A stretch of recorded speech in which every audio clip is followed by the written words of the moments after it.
The hell? Now BTTP podcast is starting.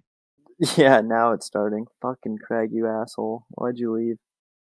Well, let's I guess fuck it, let's just dive right into it.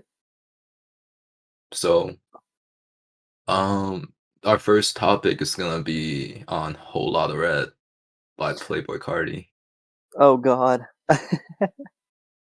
So, Yeah, you can go first with your opinion on it. hey, bro, I thought this was like a really good album. Um, like all the sounds that he covered on this album is like really fitting for what he's trying to do. I think he's trying to fit all the SoundCloud sounds that has been like going on over the last like 5 years all into this album. There's like in the beginning you hear Rockstar Made, which is like really, I think it's really like Florida influence with like the distorted 808s. Um and his voice, you can hear like the Atlanta influence with like Young Thug and Future, where it's like really like I don't know how you call it. It's really stretchy and like he's like yelling really weirdly. But I call like the Young Thug voice or Future voice. If you listen to them um a lot more, you'll hear it, I think. And there's also like the Lil Uzi sound with like a couple of tracks on here with like Bino and Slayer. I mean, It's he like had Molly really, Raw on it, which I was pretty surprised about. He had Molly yeah. Raw multiple times on there. I really like those beats. Those songs sound like the Lil Uzi songs. For Uh, real. there's also like um the Young Lean influence songs. I hear some Young Lean in there, like in the production on a couple of the songs. Is I hear it on Sky and Over. They sound like really do you know what hyper pop is? Hacker Pop? Hyper pop. No, I don't. Hyper Pop. So it's like a type of sound that Lady usually raps on, and so I guess it's like more of Blady influence, more to like Young Lean, but I think Young Lean is like the bigger archetype, and apparently they're gonna collab on a song in the deluxe version too. They have like a whole music video recorded, apparently. Him and Blade? Cardi and Young Lean. Cardi and Young Lean. Sheesh. Have See, you heard? Have you heard their past collab? Um, I did not. Wait, actually? That's not true. what do you mean? I think I did. I did. Yes, I did.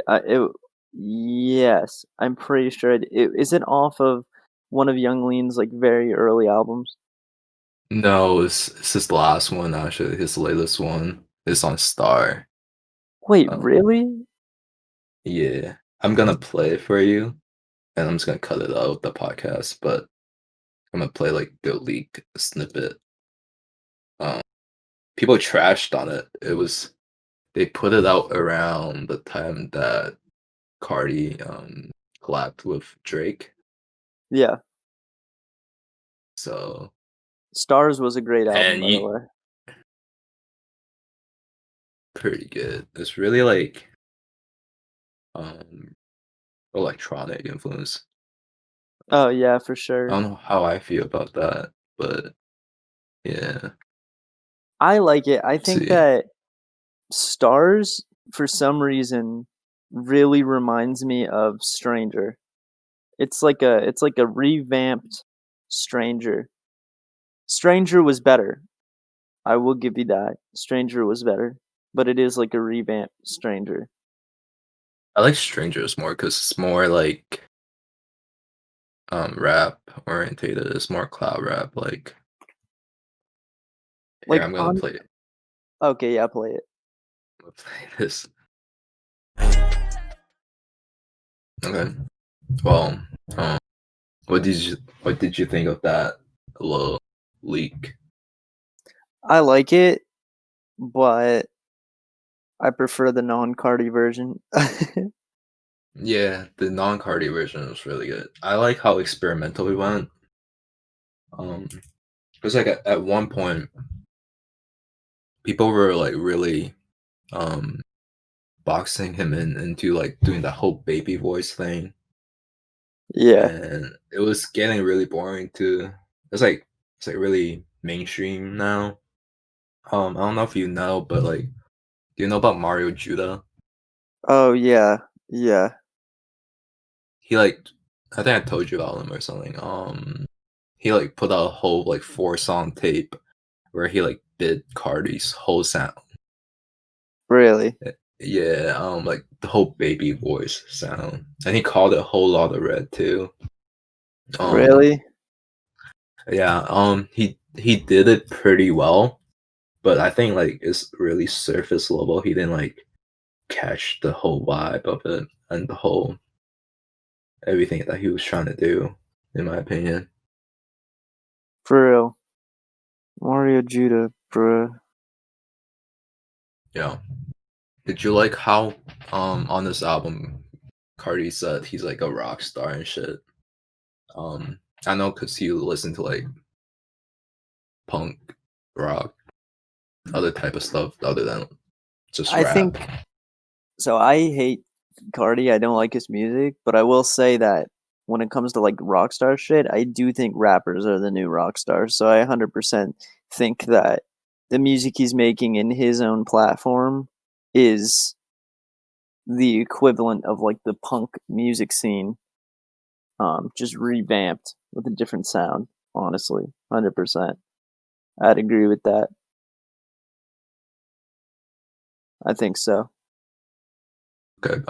Back to the features that are on the album. Did you like Kanye or Cudi or Future? I didn't personally. I didn't Yeah. like what they did for the album. Kanye is just a whole different fucking story. I really am. I'm really losing it on Kanye. Like, I was listening to Graduation a couple days ago, and I kind of was like, "Damn, like this dude really lost his way." I mean, it was bound to happen at some point. Like, it was Yep. really bound to happen at some point. Like, yes, of course, like he is one of the greatest artists in hip hop that came out right after the golden era ended. But he, for, you know, he started to lose it a bit. I think I Yeezus and, well, wait, what were you gonna say? yeah, I thought he did really start to lose it. But I like the thing that he tried to do. I like the beat on this song though. I like how they like switch back and forth between like the strings Hmm. section of the beat and like the little electronic part. Thought that was really interesting. Yeah, But Cardi was way short. it's really random, but one artist I've been listening to a lot lately and really thinking about is Mac Miller. Mm, Um, like, and I've been thinking about all these artists, all these new artists, and like their legacy, I guess. And I remember Mac Miller coming out. I don't really know the age of you know people watching this, like how old they're gonna be if they remember it. But obviously, I'm pretty sure you do too. Like you mhm. remember Mac Miller around the era of like Kids and Best Day Ever, like around Yeah. like the Donald Trump time. Like when he came out with that. Like I remember when he came out with Donald Trump. I remember when Best Day Ever came out. Best Day Ever was like, well, Yeah. Kids was like the first songs I'd heard from him. I think the first song I ever heard from him was Nike's on My Feet. And then, Yep. different. Then I heard Good Evening and Kool-Aid and Frozen Pizza. And then Mhm. I remember when Best Day Ever came out and Donald Trump and all those songs. And I kind of was a fan ever since around like end of 2010, beginning of 2011. But one thing about Mac Miller that a lot of people fail to remember is that up until, I wanna say, like, 2013, he was not looked at he was looked at as an artist who was just like a frat rapper, kinda dumb music. He was looked at as like, "Oh, he's just ruining the scene," and, obviously that changed, you know? It changed in the way of, he came out with Watching Movies with the Sound Off, and people were like, and, he came out with Macadelic, and people were like, "Oh, maybe he's a little different than Good AM," and The Divine Feminine, and then, of course, Swimming, and then his death and Circles, and I think it really solidified a legacy with him. And I think that a lot of these artists, these newer artists like Playboi Carti, and I think you're gonna see trajectory of them starting to fit into those roles a little bit more, of being looked at a little bit differently. Um, I mean, even when you look at, like, Lil Uzi Vert is a really good example. He's a great example of someone who, when he was first coming out, like, I remember when Lil Uzi Vert came out with, Love Is Rage, um, people did not think he was going to last. And then when he came out, Lil Uzi Vert versus the World, same thing. People were like, okay, well, this is probably going to be it. Like, he's going to be gone by the end of 2016. Um, and of course, me and you obviously know that is not what happened at all. He became one of the biggest artists ever, you know? I think a better comparison would be like Lil Yachty, because he got really cooled compared to Lil Uzi back then.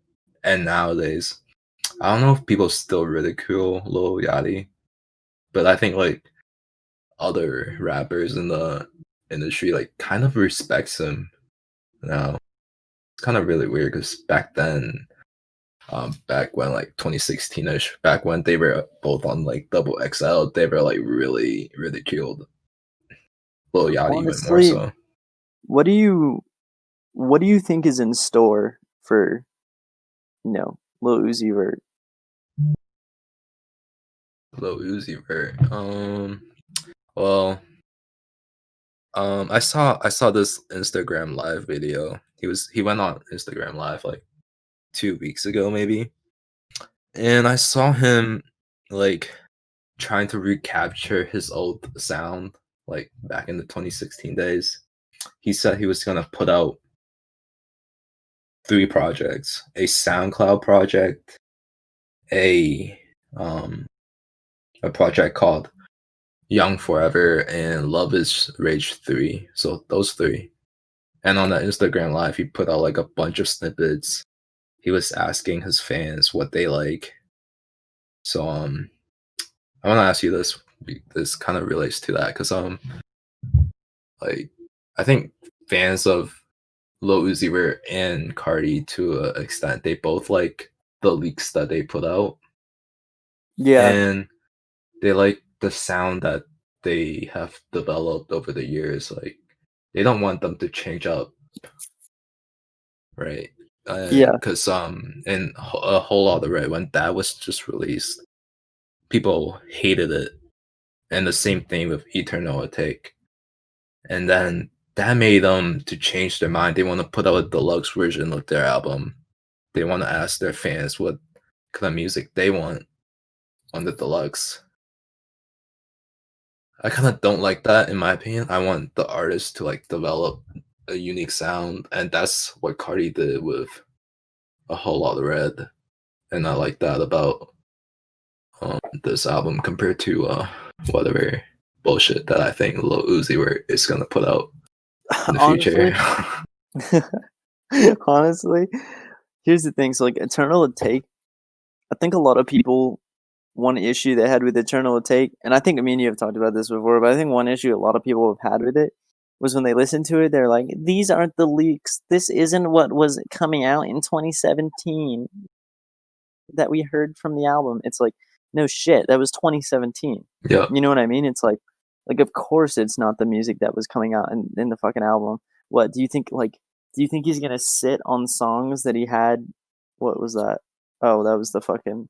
But That's not Craig. it's not Craig. But it's like, do you think Yo, he's gonna sit on the songs that he had, since 2017? Like, why would he keep those in? And when I did, like, I like Eternal Take when I first listened to it, like I was like, I'm not really sure exactly how I feel about it. But as I listened to it a little bit more, and really listened to it all the way through again, I realized I was like, you know what? This is actually a great album, and the Eternal Take standard version is probably the Eternal Take that he obviously wanted us to hear. That was the Eternal Take. I mean, there's some songs in there from 2017. There's some songs in there from 2018. Some from 2019. Well, mainly from 2019. Um, and that's that. And so when he was like, "Oh, well, I'm also going to be coming out, with the Lil Uzi Vert vs. the World 2 that's gonna have like all the leaks and other songs that didn't make um Eternal Take," I was kinda like, bruh. And the fact that he did it as a reissue for a deluxe edition on fucking Eternal Take, it's like, man, how have we not learned our lesson from Drake in 2018? Albums that are over fucking like 15 songs are not going to do good. Like, people don't want that shit anymore. Like, it's way too much. If you look at Eternal Take deluxe version, including Lil Uzi Vert versus the World, that is literally, let's see. I'll pull it up right here. That is 18, 28, 29, 30, 31, 32. That's 32 fucking songs, dude. crazy. It's 32 songs. It's like, that is so unnecessary. So unnecessary. And he should have kept it. Those 16 songs that he put, honestly, I will go as far as even saying that Eternal Take could have been shortened to maybe like, first of all, that deluxe edition, Futsal Shuffle, in that way. Fuck that shit. Those should not have been bonus tracks. Those should have been kept off the Bro, album. that was basically like a second deluxe. He put bonus songs and then put out deluxe songs. I know. That's bro. It's too much, dude. It's like Lil Uzi Vert vs. the World 2 should have been released like 6 months later. Honestly, it should have been released like 5 or 6 months later, and it should have been released as a separate side project. And Futsal Shuffle in that way should not have been on the album at all.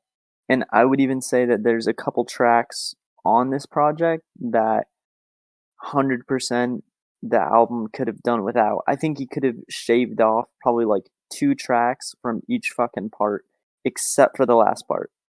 Urgency, Venetia, Secure the Bag, and P2 are a four classics in a row. Baby Pluto, Low Main, Baby Pluto and Low Main classics. I think Silly Watch, Pop, or like Silly, maybe like Pop and You Better Move. I don't know. 2 songs from there could have gone without, and 2 songs from Renji, 100% could have gone without. Did not fucking need them. Like, I Bust think Me, trash. I I think Reggie's my favorite part of the album. Hmm. Yup. I'm not gonna lie. I think that's my favorite part. I'm sorry, Celebration Station, Chrome Heart tags, and prices are great. Yup. Bust Me and Bigger Than Life, I'm not really too much of a fan of. I like those. I'm not mad at those. But Um, honestly, for what we got, the 16 bass tracks I thought were solid, and I thought the album was a classic. If Love is Rage 2, like Love is Rage 2, I can listen to every single song in there all in a row, all 16 songs, and not at all feel like, oh my god, when is this gonna end? It's a fucking pure classic. Every song really does it for me. But on yeah. Eternal Take, like if Love is Rage 2 is like a 9, I would say Eternal Take is like an 8, and then Lil Uzi Vert vs. the World 2 is like a 7, or maybe a Yeah, I didn't like 6. all the features on Lil Uzi Vert too. Um, Yeah, like it was just so Oh man, it was just he really. I don't know what the fuck he was thinking, dude. For the streaming numbers. It's the labels. Um, they want those numbers. Apparently, when it first came out for the first week, the original album, every song on there went on the charts, and then on the deluxe version, all the songs on there went on the charts again. So it did incredibly well. And now everybody's doing it, I guess. Yeah, yeah. Everybody's hopping on that wave.